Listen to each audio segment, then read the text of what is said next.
Welcome to another episode of Small Talk. My name is Paku Paku, and with me is my lovely hostess, Ashley Grable.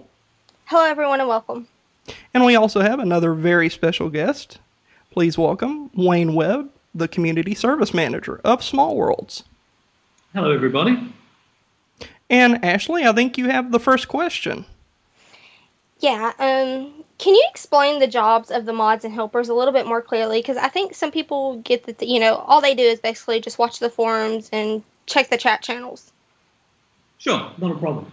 And I'll preface this by saying that the jobs of the moderators and the helpers are something that we're currently redefining.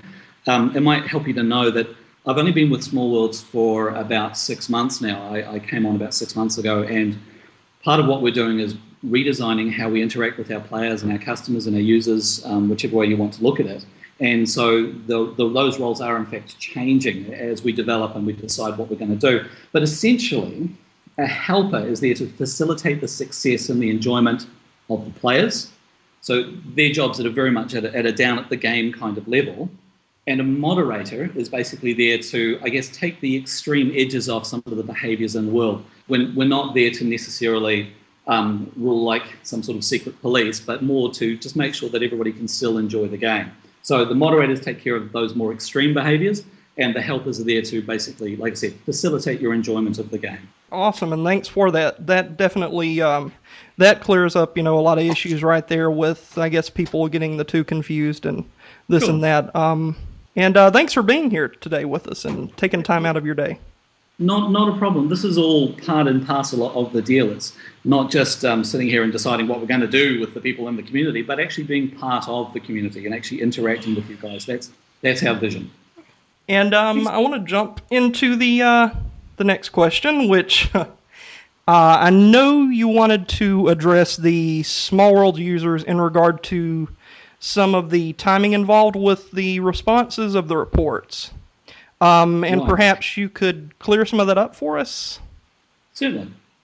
Well, basically what it comes down to is that, obviously there are a lot of people in SmallWorlds, and it is a complex beast. One of the things that I really like about this as a product, as a game, as something that people do, is that it's not simple. It's complicated, it's complex, and so therefore there are a lot of things that need looking at.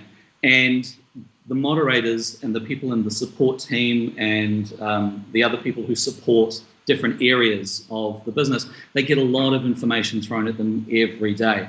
There's probably a few things that I need to clear up. One is that when people file a report, what they expect is that someone is going to turn up.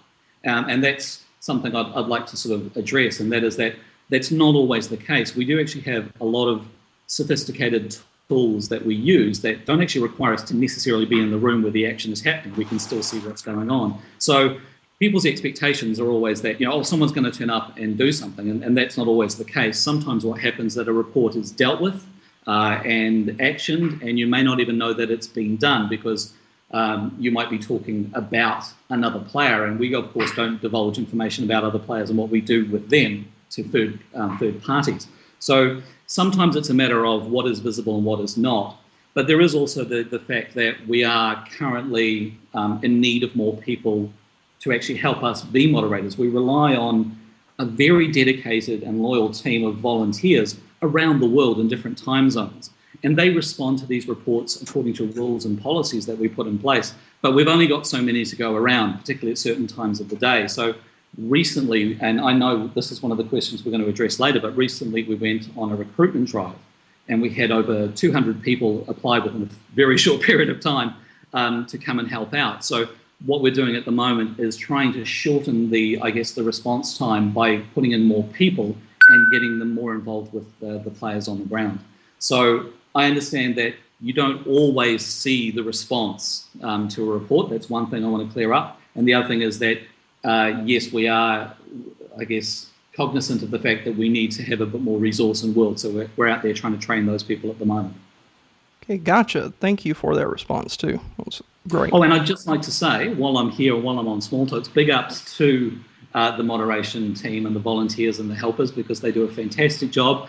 And I know they get abused a lot, and I know they get thanks a lot, but I'd like to just officially say thanks to my team. Can you tell us more about your job? specifically what you do for the community. How do you Sure. help benefit Small Worlds? Right. Ideally, my job should be invisible to the community. As the manager of community services, my job is to essentially oversee the department, make sure they have the tools, the policy, the decisions, that everything is running as it should do to facilitate basically Small Worlds to go along without me ever being seen. So my role is essentially that of a manager within a business. So I don't generally have a lot to do with the community, I don't get out there and sort of get involved. But what I'm doing most of the time is actually looking a level above that. But I guess what I provide in a sort of downstream way for the community is that my focus on the community and my focus on the moderation team and on the helpers and on the people in the support team is making sure that they can do their jobs the best they possibly can. And that means looking at the tools they use, looking at the decisions they have to make, and then making decisions that will apply and, I guess, be more useful to them than just an individual, what do I do with Mr. X? It's more like, what do I do in this particular situation where somebody has done something or somebody has requested something? What is the rule overall? So that's something that we discuss sort of at a management level, rather than getting involved, I guess, down in what, Mr. X has had a particular problem, what should I do about it? So again, ideally, my role should be invisible to the community, but I'm the person in the background helping the wheels turn so that, you never have to see me in world. Is there any sort of priority in the cases that you handle? Does one case hold more weight than, say, another one would, or are they handled as they're received? That's a very good question. I basically, it does depend sometimes, because in certain times of the day we can deal with things as they come in because it's relatively quiet or there are a lot of people in bed, and we just deal with things as they come across. When things get busier, we do have to sometimes prioritise work. And at the moment, because we're on a recruitment drive and we know we need to have a few more moderators and support people in the team, then we also have to prioritise what things need to be dealt with straight away. To us, obviously, safety is very paramount. So if there are any issues of person's safety or threatening behaviour, anything like that, we tend to take those things very seriously, and they go straight to the top of the list. Obviously, some things that might appear minor, they can be prioritised lower than things that where people, like I said, their safety or their identity is at risk. But on the other side, we're also going to be introducing some new help mechanisms and help processes over the next X amount of months. I mean, obviously, it's still a work in progress, but we're working to make things faster, smoother, and more understandable and easier to access for the people out there. So expect to see some changes in the coming months that'll just make your lives a little bit easier and a little bit clearer. Wow. Okay. So there's definitely something to look forward to on Small Worlds. And we want to improve all the time. We don't just rest on our laurels and wonder what the next thing is going to come along. We're constantly looking forward about how we can make Small Worlds a better place, more interesting, more engaging, but also more user friendly and more interactive with the back end people as well. Marnie Bade from the forums asked, when might we be accepting moderators and helpers again? We opened it for about a week, and we got, we said, over 200 applications in the first few days. And what we're doing is we've gone through, and we're sort of, obviously with 200 people, there's a lot to look at to become part of either the helper or moderation team.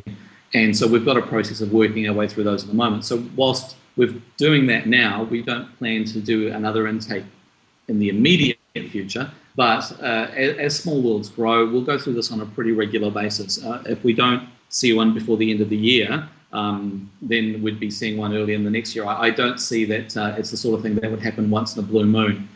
Small Worlds wants to grow, people want to come and play our game, and we need to keep up with that. And looks like that's going to be the episode for today.